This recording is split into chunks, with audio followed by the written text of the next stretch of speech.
जी हाँ दोस्तों, इस आने वाले 7 दिन के समय में 4 ग्रहों का राशि परिवर्तन एक साथ हो रहा है। ये बहुत बड़ा इवेंट है और आपके 12वें घर में 4 ग्रहों का योग बनेगा।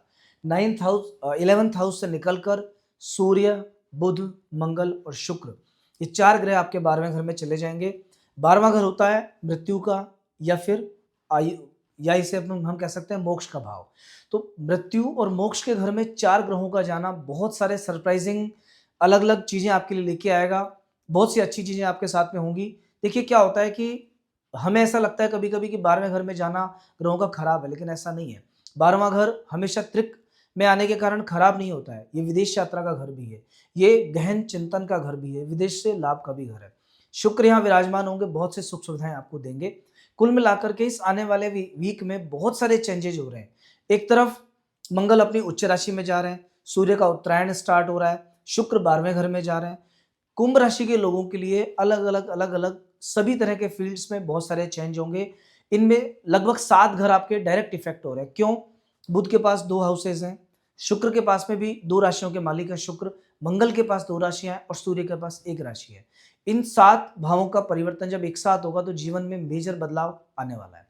आइए देखते हैं इस वीक में क्या-क्या आपके लिए अच्छा और बुरा लिखा हुआ है। कंटिन्यू बने रहिए वीडियो में। आज का वीडियो बहुत इंटरेस्टिंग रहने वाला है क्योंकि बहुत सी ऐसी नई चीज़ें आपको पता चलेंगी जो आज तक कभी पता नहीं चली। बीच-बीच में आपके जीवन को बेहतर बनाने के लिए छोटे-छोटे टिप्स और छोटे-छोटे उपाय भी आपको मिलेंगे।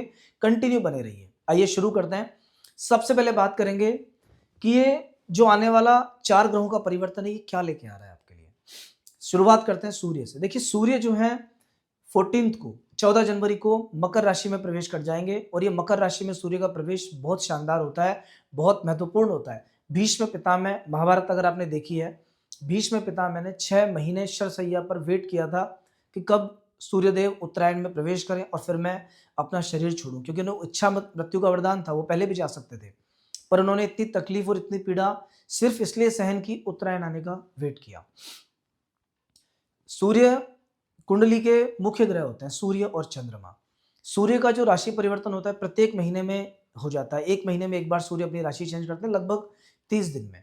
इसे कहते हैं संक्रांति। तो कुल मिला के साल में 12 संक्रांतियाँ होती हैं और इनमें मकर संक्रांति, जब मकर राशि में सूर्य का प्रवेश होता है, इसे बहुत महत्वपूर्ण मानते हैं।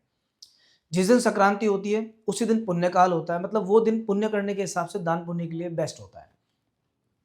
आपने पढ़ा होगा, देखा होगा, सनातन धर्म में मकर संक्रांति के दिन बहुत पुण्य किया जाता है। और एक स्पेशल बात मैं आपको बता देता हूँ, अगर किसी व्यक्ति की कुंडली में कोई ग्रह उसे परेशान कर रहा है, बहुत पीड़ा दे रहा है, मकर संक्रांति का दिन उस पीड़ा से मुक्ति का बहुत शानदार समय है।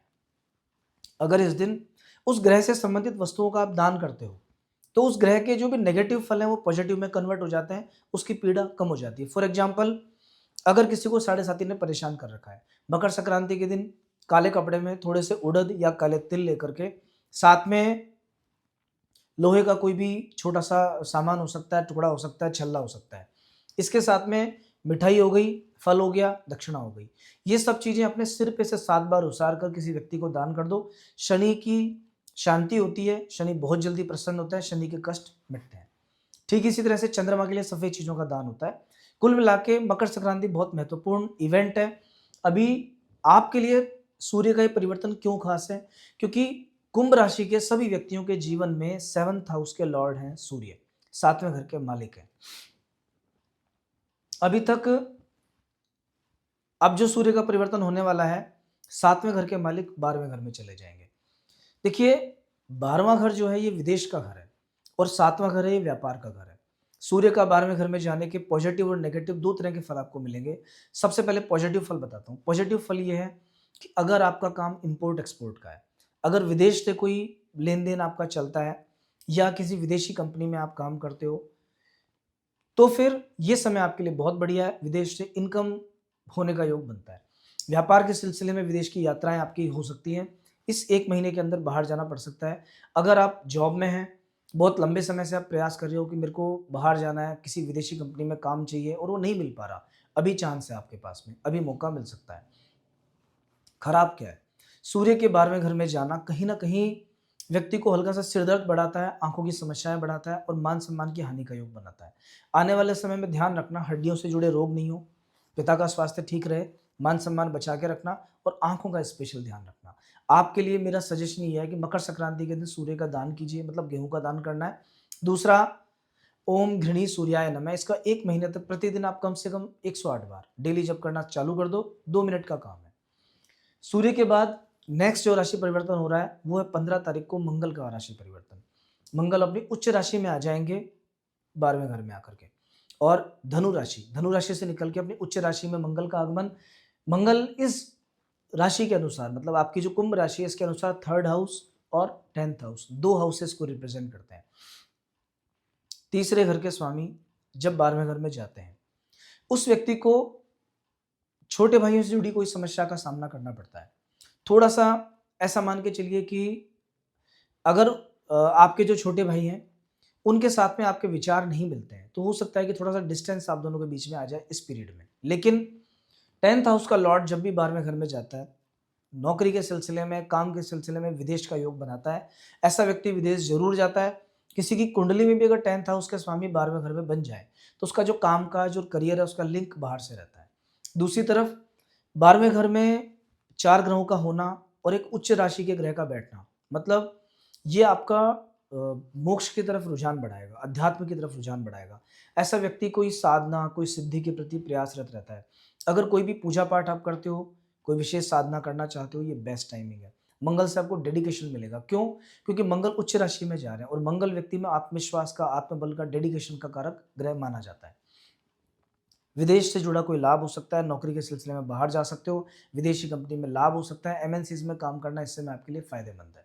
अगर आप ऑलरेडी किसी एमएनसी में काम करते हो तो कहीं ना कहीं कुछ फायदे का काम आपका बनेगा। मंगल के बाद शुक्र का राशि परिवर्तन 12 तारीख को हो जाएगा। देखिए, शुक्र को सुख का घर माना जाता है, सुख का ग्रह माना जाता है। और 12वां घर जो होता है ना, ये मकर, ये काल पुरुष की कुंडली के अनुसार यहाँ मीन राशि आती है। मीन राशि में शुक्र होता है उच्च के। ग्रहों के कारकत्व के अनुसार 3rd हाउस में शुक्र निष्फल होते हैं, लेकिन 12वें घर में शुक्र योग कारक बन जाते हैं। किसी की भी कुंडली में अगर 12वें घर में शुक्र दिख जाए तो आप ये समझ लेना उस व्यक्ति के जीवन में पैसे की कमी नहीं आएगी, सुख सुविधाओं की कमी नहीं आएगी, वो लग्जरी लाइफ जीता है। उसको एक बार तो उसने अगर सोच लिया कि मुझे कोई बहुत सुंदर कार खरीदनी है, बहुत बड़ा घर चाहिए, मुझे विदेश में जाना, वो सब इच्छाएं पूरी होती हैं। गोचर में 12वें घर में शुक्र का जाना मतलब इच्छाओं की पूर्ति। अगर आप नई गाड़ी लाना चाहते हो, अगर आप नया घर बनाना चाहते हो, अगर आपको कोई नया फ़ोन खरीदना है, या मान लीजिए कोई और आपकी लाइफ में लग्जरी कोई इच्छा है कि मुझे ये चीज़ अपने सुख के लिए चाहिए, तो कहीं ना कहीं वो चीज़ आपको मिलने के योग बनेंगे। आने वाला 1 महीने का पीरियड आपके लिए बहुत अच्छा है, बस आप प्रयास करो। देखिए, कर्म और भाग्य का जब मेल हो जाता है तो व्यक्ति को सफलता मिलती है। शुक्र प्रेम के भी कारक है। कुंभ राशि के शुक्र के 12वें घर में जाने से जीवन में सुख शांति आती है, रिलेशंस बढ़िया होते हैं सभी लोगों के साथ में, रिलेशनशिप इश्यूज खत्म होते हैं। पारिवारिक जिंदगी में, मैरिड लाइफ में अगर कोई प्रॉब्लम चल रही होती है तो वो भी अभी दूर होती है। ओवरऑल ये जो चारों ग्रहों का जो परिवर्तन है ये आपके लिए फिलहाल ठीक है। हालांकि बुध का राशि परिवर्तन थोड़ा सा खराब है, लेकिन बुध भी विपरीत राजयोग का निर्माण करते हैं। आपकी राशि से अष्टम भाव के कारक हैं बुध, और 12वें घर में चले गए, मतलब सडन लाभ, अचानक से, बिना किसी प्री प्लानिंग के। और अष्टमी से जब द्वादश भाव में चल जाता है तो कभी कभी पेरेंटल प्रॉपर्टी, एंसेस्ट्रल प्रॉपर्टी मिलने का योग भी बनता है। बुध अध्यात्म के कारक है। ऐसा व्यक्ति अगर डीप नॉलेज लेना चाहे और किसी गहन साधना में जुट जाए, या इंट्यूशन बेस्ड कोई काम करे, टैरो रीडिंग वगैरह का जो काम करता है, उनके लिए अभी समय बहुत अच्छा है, बुध का फायदा आपको मिलेगा। फिर भी चूंकि काल पुरुष की कुंडली के अनुसार बुध 12वें घर में खराब होता है, गणेश जी की पूजा डेली आपको करनी चाहिए। अभी बाकी ग्रहों पे बात बाद में करेंगे, पहले हम बात करेंगे आने वाले 7 दिन आपके कैसे हैं। तो देखिए, 12 तारीख और 13 तारीख, इन 2 दिनों के अंदर तुला राशि में चंद्रमा रहेंगे। चंद्रमा चूंकि मन के कारक है, और जैसा व्यक्ति का मन है वैसे ही उसके काम होते हैं और उसके एक्शंस होते हैं, और एक्शंस के अकॉर्डिंग सफलता डिसाइड होती है कि क्या मिलेगा और क्या नहीं मिलेगा। इसीलिए कुंडली में चंद्रमा को सबसे महत्वपूर्ण माना जाता है। अगर किसी की कुंडली आप देख रहे हो, किसी की भी जन्म पत्रिका में आप प्रैक्टिकल करके देख लेना, अगर चंद्रमा शनि के साथ है, केतु के साथ है, सूर्य के साथ है, मतलब पीड़ित है, कि केतु के साथ चंद्र ग्रहण योग बनेगा, शनि के साथ विष योग बन जाएगा, सूर्य के साथ अमावस का योग है और क्षीण चंद्रमा है, उस व्यक्ति को जिंदगी में हमेशा टेंशन रहेगी। सब कुछ मिलने के बाद में भी कुछ ना कुछ इनकम्प्लीट रहेगा, अधूरा रहेगा। वो अपने जिंदगी में सेटिस्फेक्शन कभी नहीं ले सकता, उसको लगेगा कि बस जो मुझे चाहिए था वो कभी नहीं मिला। ऐसे लोगों को आगे बढ़ने के लिए चंद्रमा का उपाय जरूर करना चाहिए, शिव जी की पूजा पाठ अवश्य अनिवार्य रूप से करनी चाहिए। तो चंद्रमा बहुत महत्वपूर्ण प्लेनेट है, इसीलिए जो राशिफल होता है ये चंद्रमा बेस्ड होता है, मतलब आपकी राशि पे डिपेंड होता है। तो सप्ताह की शुरुआत में मतलब 12 तारीख और 13 तारीख को चंद्रमा रहेंगे आपके भाग्य भवन में, 9th हाउस में। नवे घर में चंद्रमा का होना मतलब भाग्य का सपोर्ट मिलना, किस्मत की सहायता से काम बनेगा। 9th हाउस होता है अध्यात्म का, और विशेष रूप से किसी स्त्री देवता या भगवान शिव के प्रति भक्ति का। तो अगर आप माँ दुर्गा को मानते हैं, माँ लक्ष्मी को मानते हैं या किसी भी देवी को मानते हैं, आपका ध्यान पूजा पाठ में विशेष लगेगा। किसी शिव मंदिर के दर्शन का सौभाग्य आपको मिल सकता है। शंकर जी के प्रति आस्था और विश्वास आपका बढ़ सकता है। भाग्य के स्थान में चंद्रमा के होने का मतलब है स्त्रियों के सहायता से भाग्य का बढ़ना। मतलब आपके घर में जो भी फीमेल्स हैं, मदर हैं, वाइफ है, बेटी है, बहन है, कोई भी रिश्ता है आपका, उन लोगों को बेनिफिट मिलेगा, उनके साथ में कुछ ना कुछ अच्छा होगा और उनके सहयोग से भी आपके काम बन सकते हैं। इन केस आपके जो बॉस हैं, मतलब जहाँ पे आप काम करते हो, अगर वहाँ कोई फीमेल बॉस है तो मान के चलना कि वो आपके लिए फ़ायदेमंद है। इस वीक में कोई ना कोई बेनिफिट, कोई ना कोई फ़ायदा होगा, उनका व्यवहार आपके प्रति बढ़िया रहेगा। स्त्रियों से लाभ ये दिखाता है, भाग्य की सहायता दिखाता है। कोई भी मुश्किल काम जो आपकी नज़र में मुश्किल है, बहुत लंबे टाइम से आप करना चाह रहे हो पर नहीं कर पा रहे, उस काम को इस समय पे करने का प्रयास करो। अगर अभी करोगे, भाग्य पूरा सपोर्ट करेगा, आपको लाभ मिलेगा। छोटी दूरी की जो भी यात्राएँ होती हैं, मतलब कम डिस्टेंस वाली जो भी ट्रैवल होता है, स्टेट में जाना, आस-पास जाना, डिस्ट्रिक्ट में जाना, उन सब ट्रैवल से आपको फ़ायदा है। मीन्स टूरिंग जॉब वाले जितने भी लोग हैं, उनको अभी विशेष अच्छा समय चल रहा है, उनका भाग्य उनका साथ देगा। इसके बाद 14 एंड 15, इन 2 दिनों में 10th हाउस में आपके चंद्रमा रहेंगे। हालाँकि नीच राशि के चंद्रमा हैं, लेकिन अपने घर से 5वें घर में गए हुए हैं। खराब नहीं कह सकते। केंद्र में, क्योंकि 10वां घर जो होता है ना, केंद्र में सबसे बलवान केंद्र होता है। 1, 4, 7 और 10, ये 4 स्थान केंद्र के स्थान हैं और इन चारों में अगर बल की गणना करें तो 10वां स्थान सबसे बली होता है। यहाँ पे चंद्रमा का बैठना मतलब शत्रुओं से फायदा हो सकता है। जिस व्यक्ति से आपकी नहीं बनती वो भी आपके लिए कोई बढ़िया जॉब अपॉर्चुनिटी ला सकता है। जिन नौकरी में जिन लोगों के साथ में आपकी शत्रुता है, मतलब जो लोग बैक बाइटिंग करते हैं, परेशान करते हैं, अभी वो लोग थोड़ा सा शांत हो जाएंगे। रोग, ऋण, शत्रु से आपको थोड़ी सी मुक्ति मिलेगी, मतलब वो चीजें आपके लिए कम इफेक्टिव रहेंगी, कम परेशान करेंगी, बीमारियों से राहत मिलेगी आपको। सर्दी, खांसी, जुकाम, कफ, कोल्ड या लंग्स से जुड़ी कोई प्रॉब्लम है अगर आपकी, वो प्रॉब्लम ठीक होगी। वर्क प्लेस पे आपके बॉस के साथ में आपकी बनने लगेगी और जो आपके कलीग्स हैं, अगर वो बैक बाइटिंग करते हैं, वो करना बंद कर देंगे और आपको ऐसा लगेगा जैसे 14 और 15 तारीख का दिन नौकरी में बहुत अच्छा जा रहा है। आप एक टीम लीडर हैं, आपकी टीम का परफॉर्मेंस बहुत अच्छा जाएगा। कहीं ना कहीं टीम के परफॉर्मेंस का बेनिफिट आपको भी मिलेगा। ओवरऑल वर्क प्लेस पे शांति और सुकून रहेगा। एक मानसिक अशांति का माहौल अगर पहले था या वर्कलोड बहुत ज़्यादा था, तो इन 2 दिनों के अंदर आप काफ़ी कंफर्ट फील करोगे। एक चीज़ का ध्यान रखना, क्योंकि चंद्रमा नीच राशि में भी है, इसलिए डे की जो शुरुआत है, दिन के स्टार्टिंग में आप मन से लो फील करोगे, जरा सा नेगेटिव थॉट्स हल्के से आ सकते हैं। तो अपने थॉट्स पे कंट्रोल करना, एनर्जी लेवल थोड़ा सा हाई करना, वर्क प्लेस आपके लिए बेटर है। देन 16, 17 और 18, ये 3 दिन बहुत महत्वपूर्ण है। क्यों है? देखिए 16 तारीख का दिन तो आपका जाएगा अच्छा, क्योंकि 16 तारीख में चंद्रमा और सूर्य के बीच में डिस्टेंस है और चंद्रमा 11वें घर में लाभ के कारक होते हैं, अनेक प्रकार का लाभ देते हैं, शेयर मार्केट से फायदा देते हैं।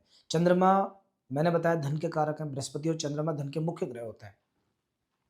यहाँ पे चंद्रमा बैठने के बाद जल्दी जल्दी पैसा आता है, जो डेली का प्रॉफिट है वो बढ़ता है। शेयर मार्केट से सडन पैसा आ सकता है, अटका हुआ रुका हुआ पैसा आ सकता है। तो 16 तारीख तो जाएगी आपकी बढ़िया, घूमने फिरने का प्लान बन सकता है, मित्रों की सहायता से काम बन सकता है, ओवरऑल ठीक है। लेकिन 17 से थोड़ी प्रॉब्लम होना स्टार्ट होगी और 18 तारीख का दिन विशेष अवॉइड कर देना। 18 को अमावस्या है, उस दिन चंद्रमा सूर्य साथ होता है, चंद्रमा दिखते नहीं है, तो चंद्रमा की एनर्जी तो मिलेगी नहीं आपको। छठा घर रोग, ऋण, शत्रु का भी है, तो सर्दी, खांसी, जुकाम, कफ, कोल्ड, एलर्जी, इन्फेक्शन, ये सब जो प्रॉब्लम्स हैं ये परेशान करेंगी। हल्का सा नींद का इशू रहेगा, सोने में दिक्कत आएगी, नींद नहीं आएगी, बेचैनी, एंजाइटी फील होगी।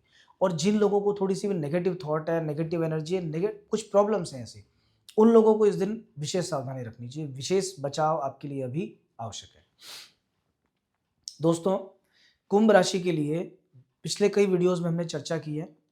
अभी मैं कुछ विशेष बातें आपको बता देता हूँ। देखो, एक तो क्या है कि 12वें घर में भी 4 ग्रह आपके विराजमान हैं। तो हैंडल विद केयर, मतलब आचरण अपना बढ़िया रखना, क्योंकि शनि जो होता है ना ये आचरण पे बहुत डिपेंड करता है। शनि न्याय के देवता है। थोड़ा सा भी इधर उधर आपने कुछ गलत आचरण रखा, ड्रिंक किया, किसी को परेशान किया, किसी गरीब की हाय ली, तो ये जो 12वें घर में जो 4 ग्रह बैठे हैं ये आपके लिए शारीरिक समस्या उत्पन्न करना शुरू कर देंगे, क्योंकि ये फिर अच्छा नहीं होगा, फिर ये नेगेटिव रिजल्ट देना स्टार्ट कर देंगे। सूर्य मंगल जब एक साथ 12वें घर में होते हैं तो कभी कभी व्यक्ति को नींद में समस्या हो जाती है, मतलब उसकी नींद एनर्जी लेवल ज़्यादा हाई होता है, बीपी बढ़ जाता है, या कभी कभी नींद बहुत लेट तक उसको आती है, तो इस समस्या का भी ध्यान रखिएगा। गुस्सा सडन बढ़ सकता है, स्पेशली यहाँ बैठे हुए मंगल की दृष्टि पड़ती है पत्नी के स्थान पर।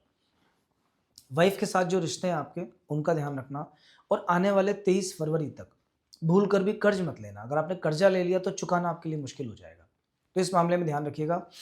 देखिए, जिन लोगों की भी कुंभ राशि है, शनिदेव उनके मुख्य ग्रह हैं। अगर जीवन में आप उन्नति चाहते हो तो अपने शनि को पकड़ के रखो, मतलब आपको हनुमान जी की पूजा हमेशा करनी चाहिए, शनिवार के दिन दान पुण्य हमेशा करना चाहिए, शनिदेव के मंदिर में तेल जरूर चढ़ाना चाहिए। तेल अगर चढ़ाते हो शनिवार को तो सरसों का तेल या तिल का तेल रखना। चढ़ाते समय फेस की तरफ मत देखना, उनके पाँव की तरफ देखना। और जैसा अभी कुंभ राशि के लोगों को शनि की चल रही है 7.5, उतरता फेज है, लास्ट में जाता जाता शनि कुछ ना कुछ देके जरूर जाता है, तो मिलेगा तो सही आपको, लेकिन अभी 6 महीने आपको और वेट करना पड़ेगा, क्योंकि अंतिम जो 8 महीने का पीरियड है या अंतिम जो 9 महीने होते हैं ना, आने वाले मतलब 30 महीनों में से 9 महीने का जो पीरियड है आपका, वो 9 महीने बहुत शानदार रहते हैं, लास्ट के 9 महीने। तो लगभग अभी 6 महीने कम से कम आप और वेट करो। और एक लाल किताब का बहुत शानदार उपाय है कि अगर किसी को भी 7.5 ने परेशान कर रखा है, मतलब अगर आपको ऐसा लगता है कि आपके खर्च बहुत ज़्यादा है, क्योंकि 7.5 परेशान करेगी, अभी तो धन के स्थान में है, सबसे पहले परेशान करेगी आपको पैसे से। आपको ऐसा लगेगा जैसे पैसा लगे जा रहा है, लगे जा रहा है, लगे जा रहा है, आ नहीं रहा, अटक गया, खुद का पैसा मार्केट में फंस गया। दूसरा, शनि परेशान करता है, जब शनि किसी को दुखी करता है तो किसी की भी चलती फिरती फैक्ट्री बंद हो जाती है। तो अगर आप एक बिजनेसमैन हैं और आपका कोई काम धंधा बिल्कुल बंद होने की कगार पे आ गया, फैक्ट्री बंद हो गई, या शनि लोहे के कारक है, मशीनरी को खराब कर देते हैं। अगर आप ट्रांसपोर्ट का काम करते हो, व्हीकल्स में नुकसान हो रहा है बार बार, ट्रक में नुकसान है या किसी और व्हीकल में नुकसान है, या मशीनरी बार बार खराब हो रही है, पैसा मांग रही है, तो समझ जाइए कि आपको शनि ने परेशान कर रखा है। घर में अगर चोरी की नौबत आ गई है, पैसा कहीं चला गया है, पाँव में पीड़ा हो गई है, पैर बहुत परेशान कर रहे हैं, अचानक धन की हानि है, ये सब शनि के खराब होने के लक्षण हैं। इस केस में आपको शनि का उपाय जरूर करना चाहिए, और एक छोटा सा उपाय मैं आपको बता रहा हूँ। ये उपाय ना पहले आपने कहीं पढ़ा होगा ना सुना होगा, लेकिन ये है बहुत इफेक्टिव।